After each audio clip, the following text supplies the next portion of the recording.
Hello, today we're going to make squirrel block. I usually use Steve and Dean's homemade squirrel block recipe, but it changes every now and then and I change it up a little bit, so this is what I'm doing now. So we'll start with the wet ingredients, and it'll be half a cup of veggies. I usually put in zucchini because it bakes well, and some blueberries because I like it. Try to be more veggie though, don't do all fruits. And then a quarter cup of water, and 2 teaspoons of vanilla extract, and 3 eggs. I usually plop one in whole because I feel like it makes more calcium and a little crunchy effect. Whether or not they like it, I don't know, but that's what I do. Let me add it to our mixer. And the eggs will stick, eggshells, so you gotta kind of get those out.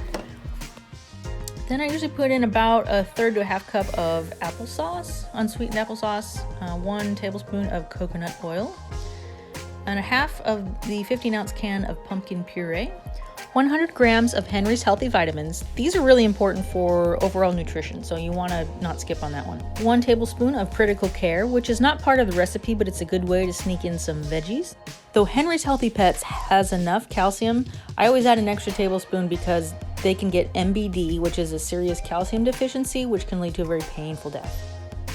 2 teaspoons of aluminum-free baking powder, 2/3 cup of wheat flour, 1 3/4 cup of vanilla protein powder, and 3 cups of blended nuts, or 454 grams, which is a pound, of almond flour, which makes life much easier. But make sure you don't use any peanuts. It has to be a nut that grows in a shell on a tree. I usually add a fun forage like a pinch of cranberries, flax seeds, or pumpkin seeds in there, just so they have a different bite of stuff in every block.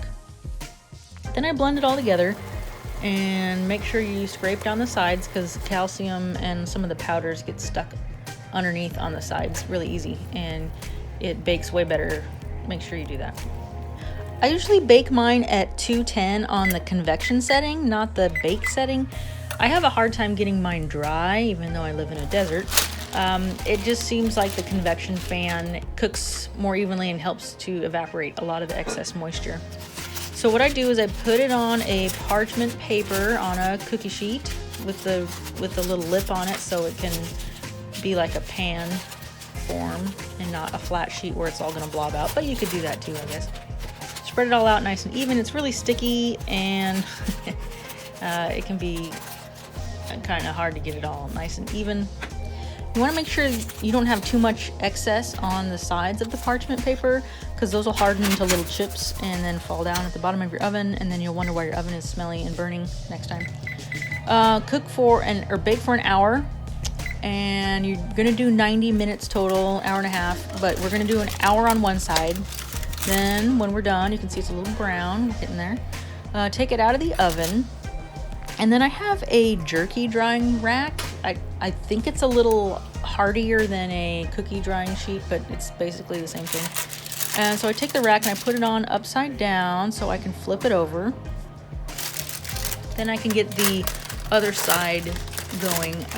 For whatever reason, I can't seem to get mine dry. So this is what I have to do. You probably could bake it in the oven all the way through on one side. I guess it works for some people, but apparently not me. And this is how I do it. Drop it a couple times, that's fine.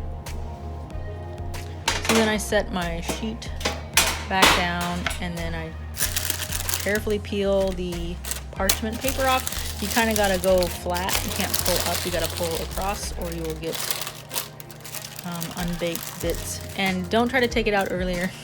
It won't work. An hour is about just enough to be able to peel the parchment paper off and not take half the block mass with you.